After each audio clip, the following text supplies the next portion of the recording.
all during our growing up time, uh, my brother Bentley and I, uh, Granddad always took us uh, to Don Mills on the 24th of May. That was Queen Victoria's birthday and the big celebration, the Firecracker Day, like the 4th of July here, was the 24th of May. And they had ball games and an ice cream stand and a soda pop stand and all of these things set up. And they always took us, get up early in the morning, 24th of May, and always went to the celebration. You'd see all these old buddies there, the Snaries and the Bolins and the Baxters and the Wells and the Holmes was, well, they eventually got mixed up in the family later on by marrying into cousins and things like that. There was the Holmes and the Elgies and all of these people that they knew. And let's see, Granddad would be 51. He'd be around 60 years old, and he used to get out and play ball, on the 24th of May. Don Mills would play against Dresden, and they'd have a baseball game there that was really good. Sometimes my granddad would pitch, and if he didn't pitch, well, he was a center fielder because he could hit pretty good too, and they wanted to keep him in there, so he'd either pitch or play center field. And then we'd top it off. There was always a little skit in the little church there. They had some kind of a stage show, it was all local talent. They'd act this one out or that one out or what have you. There was some good singers there, and they'd sing. The songs they sang at that time were real good. Something like Wait Till the Sun Shines Nellie or Down Dixie Way or something like that, and Shade of the Old Apple Tree.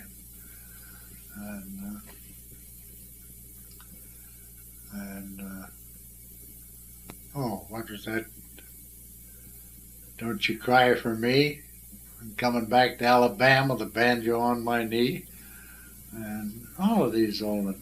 One I've always remembered, and I was about 7 years old when I heard that one, was Hi-yi-di-di-yi-di-yi, oh, how I love to sing to you. Oh, I would sing and laugh with glee if I was as young as I used to be. Hi-yi-di-di-yi-di-yi, how I love to sing to you. I would sing and laugh with glee if I had as many girls as there used to be. And again, Ben and I always went to Granddad like that, and I'm not sure. Later years, after Roy got so that he could take solid food, I'm not sure at 8 and 9 years old whether he went with us or not. It's possible that he did, but for some reason I can't recall of him going to we always called it going to the 24th of May. And my granddad knew every farmer from Kentbridge to Don Mills, and they'd be working in the field or anything. He'd always stop the old horse and buggy and yell at them, "Come on to the 24th. The heck with plowing. Come on to the 24th." And he had a booming voice. He didn't need a megaphone. He could make you hear for a half a mile. But at Don Mills, it took its name from way back when he was a boy, back in the 1850, 1860s. They built the first boat or ship at Don Mills that ever took a load of lumber from Don Mills and Dresden and Wallaceburg to Detroit, and they had the only mill in Don Mills that would grind flour, take a bag of wheat and turn it into flour, or take a bag of oats and barley and turn it into chop for the pigs. It was the only grist mill that they had around there at that time, was at Don Mills. Well, then later they moved the one from Don Mills into Chatham, and they set up one in Dresden, had big beans there. And then right back of where they built those on the Sydenham River, where they built those boats, that used to be the greatest fishing pond around there, because where they spilled the chop and the overflow of grain into the river along the shore, the fish used to come there in schools to feed, and you could always drop a wetted line, drop it in there, and come out with a mess of fish for dinner. And he used to take us fishing down there too, on a fishing trip.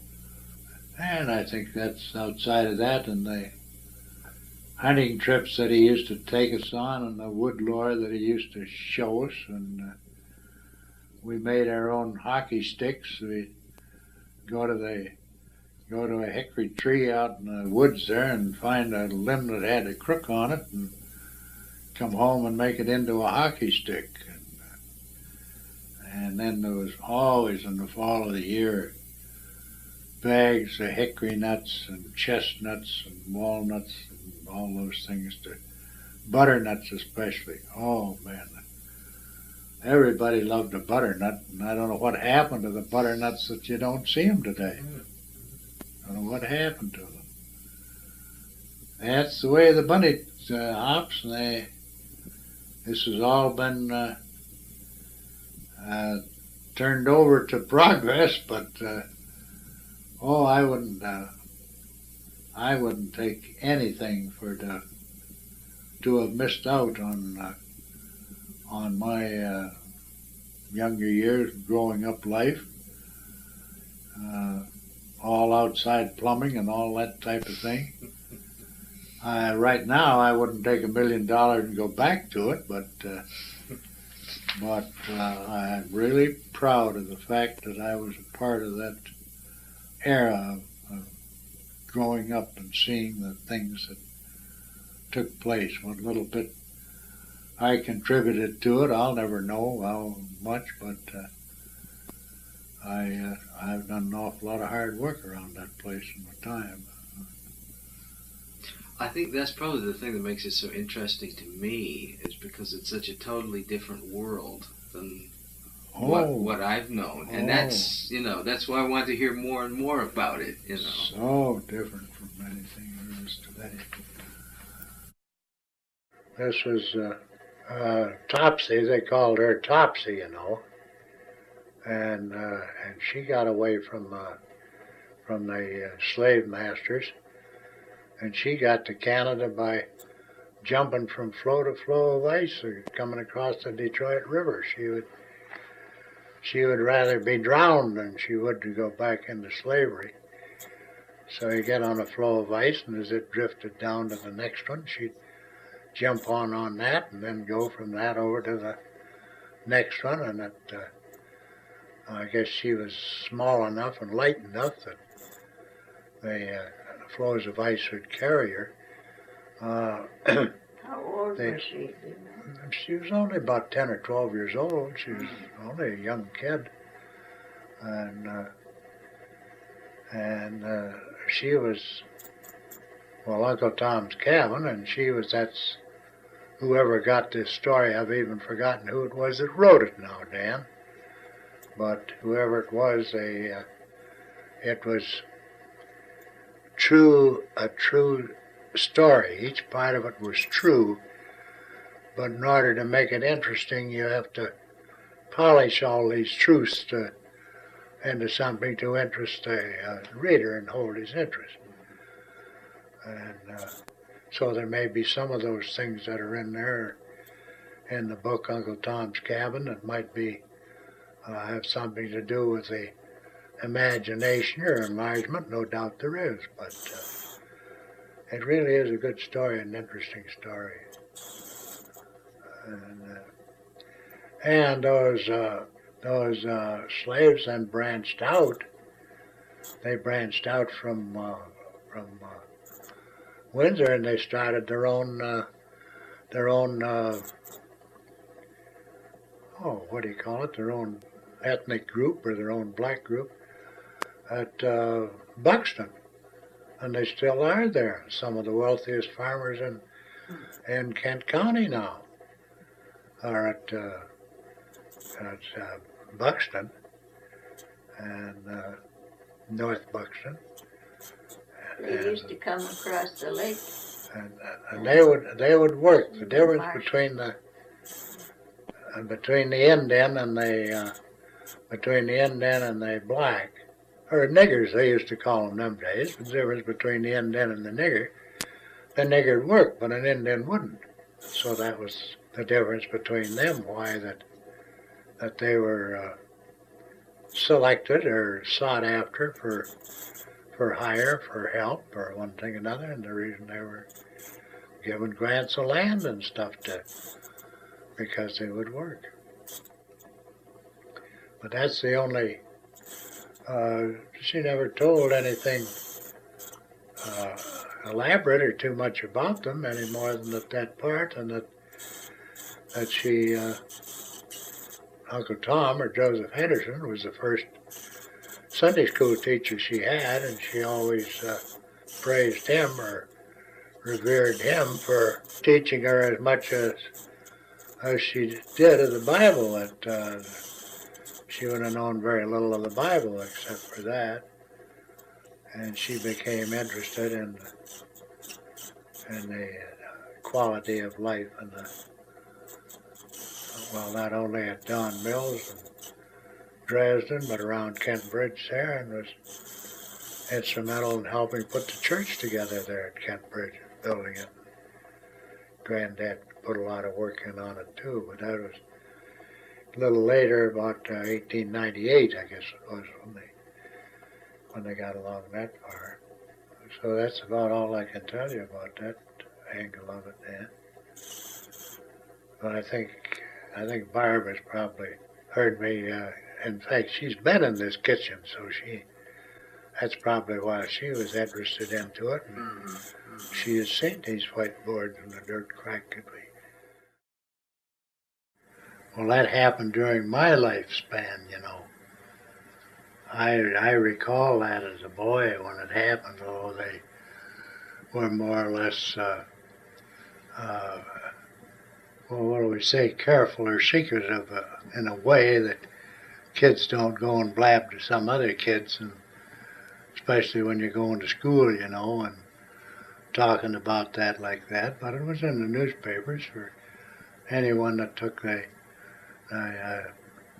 Chatham Banner News. There was the two papers in Chatham Banner and the Planet. And it's in both papers, and they still have the archives. Anybody can go check it that wants to right now. And you would have to go back to the year that it happened. I was 7 years old, so it'd be 1908 when it happened there. And no, I just don't know where to cut in on that. Whether it was where they were drowned out in the plains or where they. Yeah, the story of the flood. Yeah, they were leading quite a normal life as any other young couple just getting started, you know, in the farming industry, and they had a nice farm along the river there and on what they call the plains down below Prairie Siding. And Uncle Jack's oldest sister, Aunt Ann, she and her husband had a farm adjacent to theirs, so they weren't completely strangers there.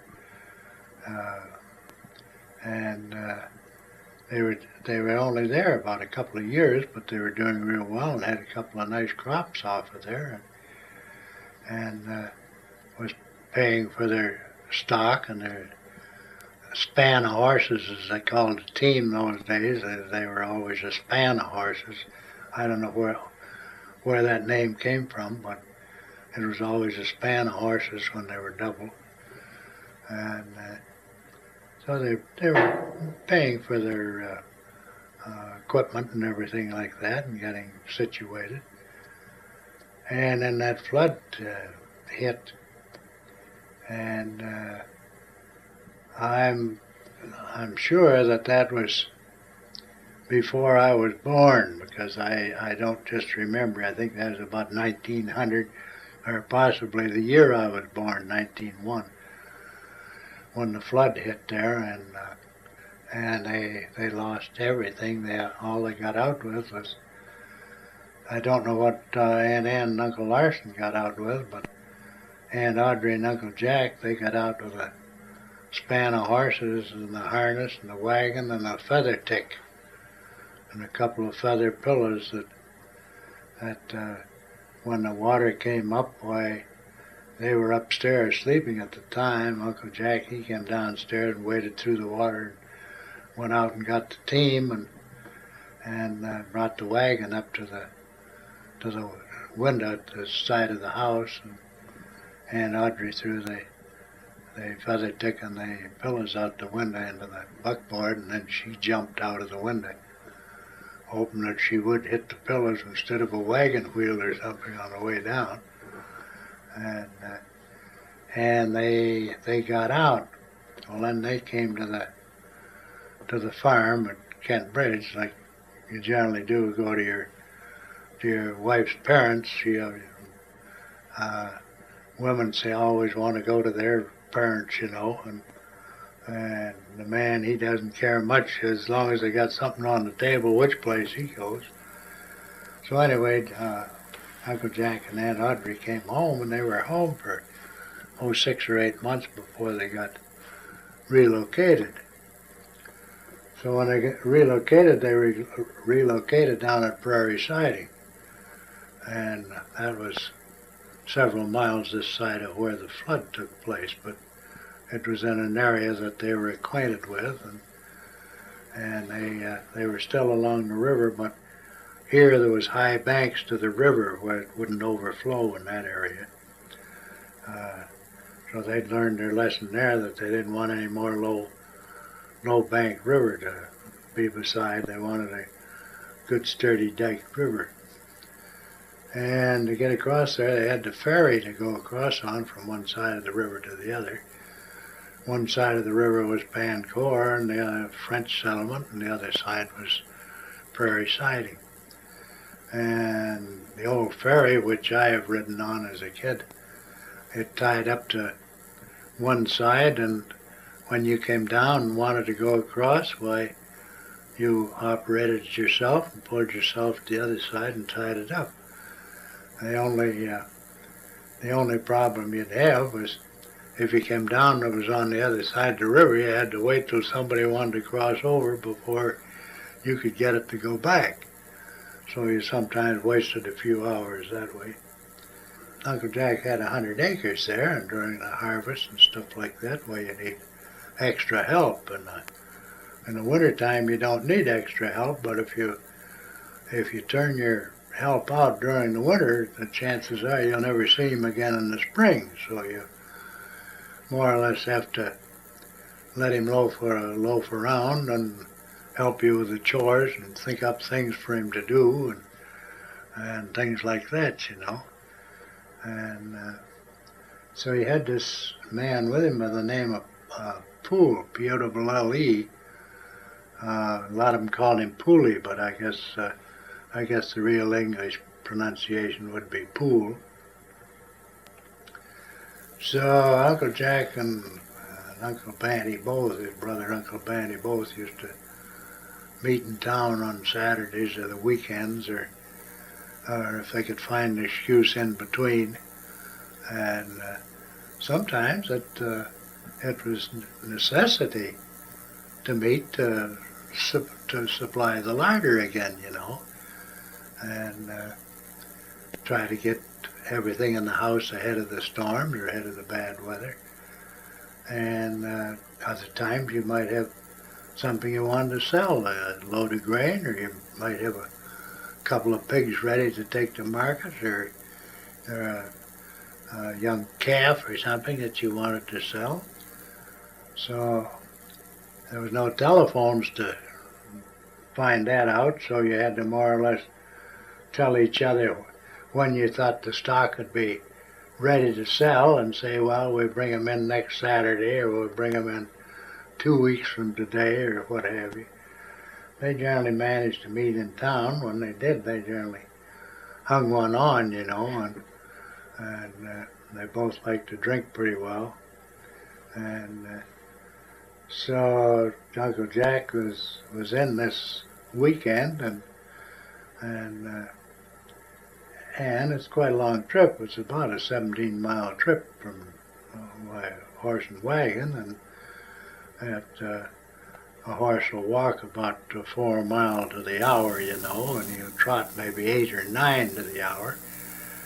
So it was a 2.5, 3-mile-hour trip to come in.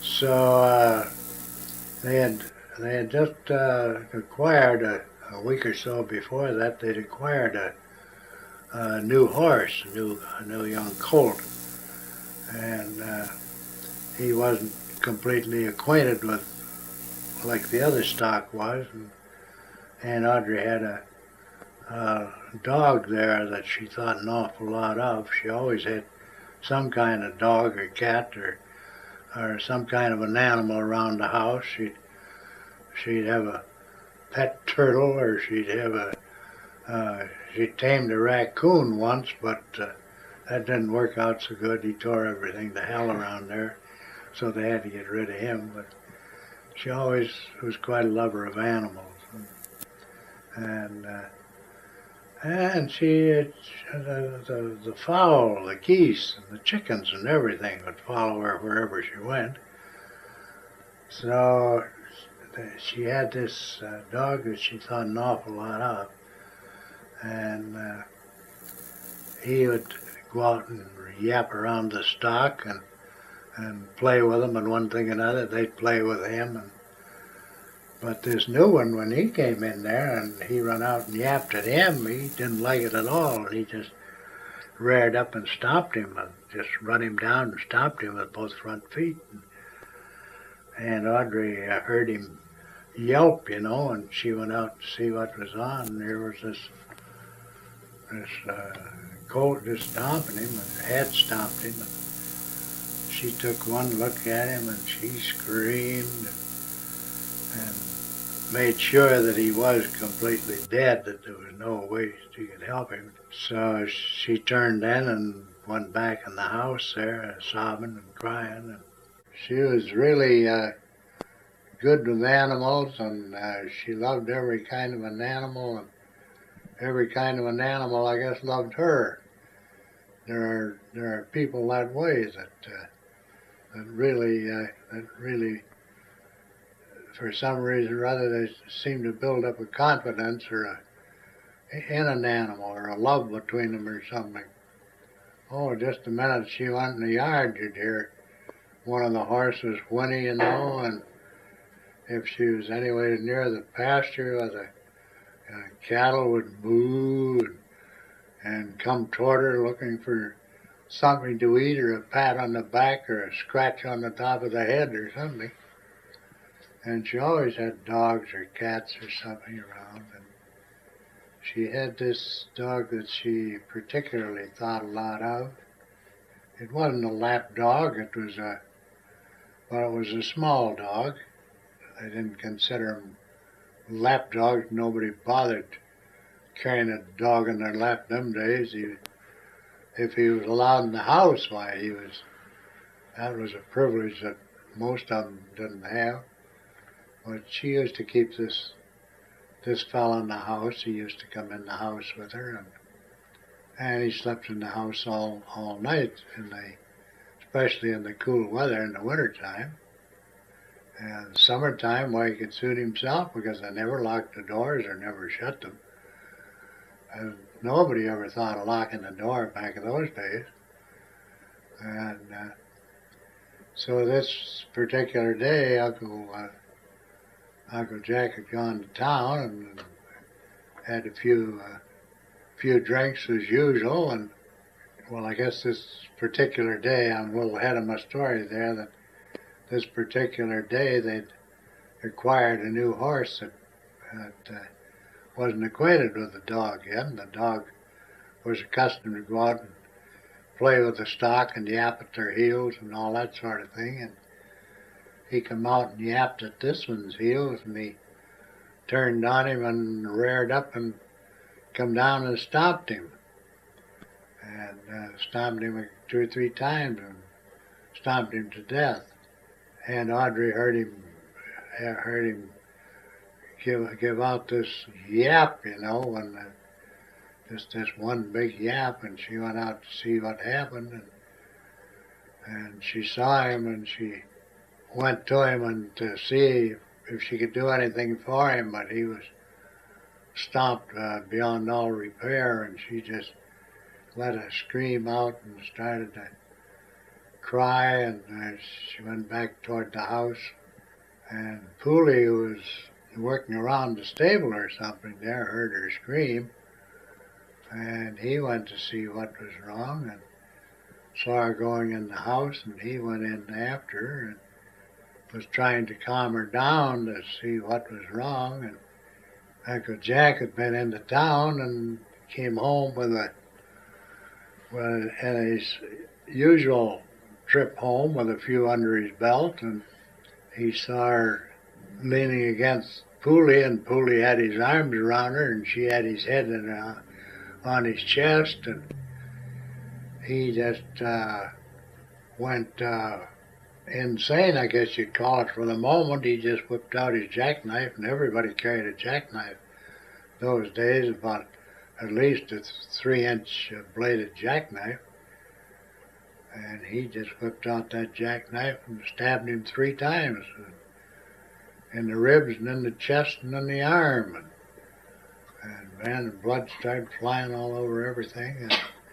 And Audrey somehow or other got him stopped and made him understand what it was all about, or tried to make him understand what it was all about, but they had to do something with Pooley then to keep him from bleeding to death, so no telephones or anything, and there was no doctor handy, but there was a midwife down there some way that they got her to come in and stop the bleeding until they could get him into Chatham. And then they took him into Chatham, and of course they had to notify the authorities, the police, that he'd been stabbed. And they went out and picked Uncle Jack up and put him in jail. And they kept him there.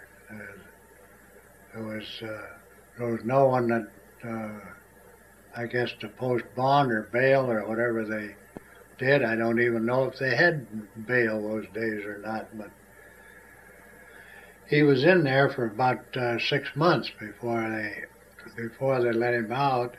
And of course they had a trial, and he was accusing Aunt Audrey of being what do you call it, infidelity or something. He was accusing her of infidelity in order to save his own hide, and she wasn't about to have her name. She wasn't about to come out with that kind of a branded name, since it was a public trial.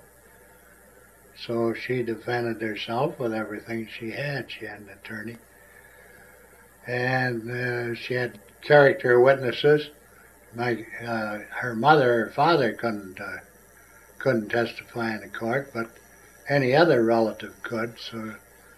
So Aunt Sarah, that'd be her mother's sister, why she went down and testified for her as to her character, as a character witness. And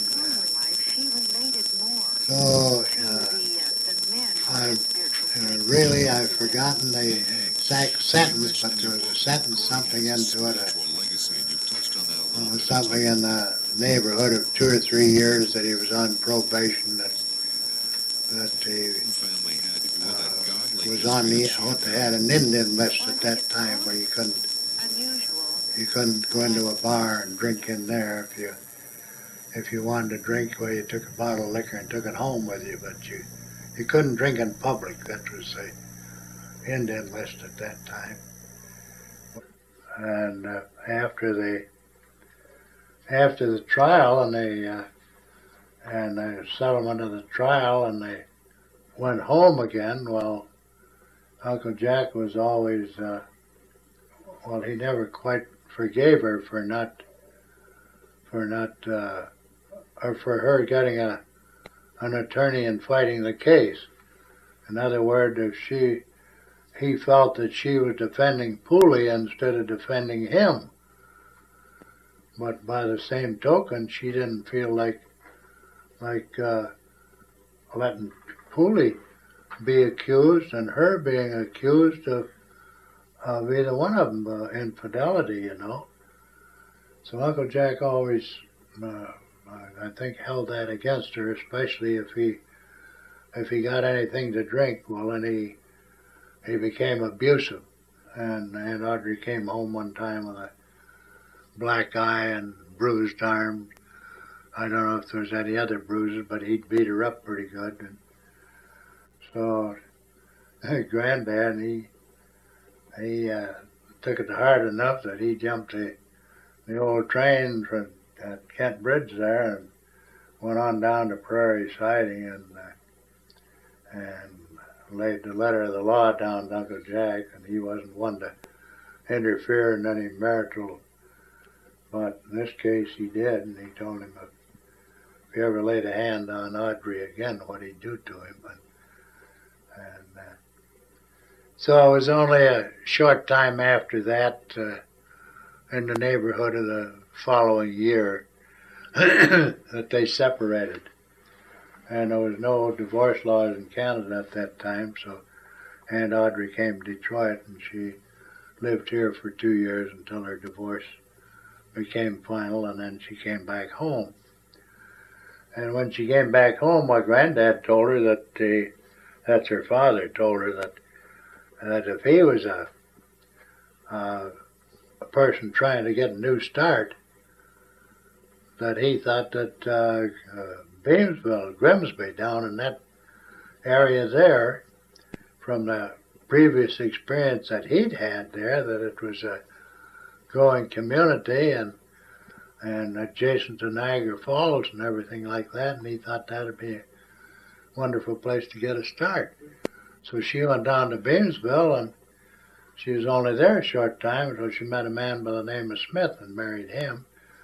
And about 8 years after they were married, why, he died.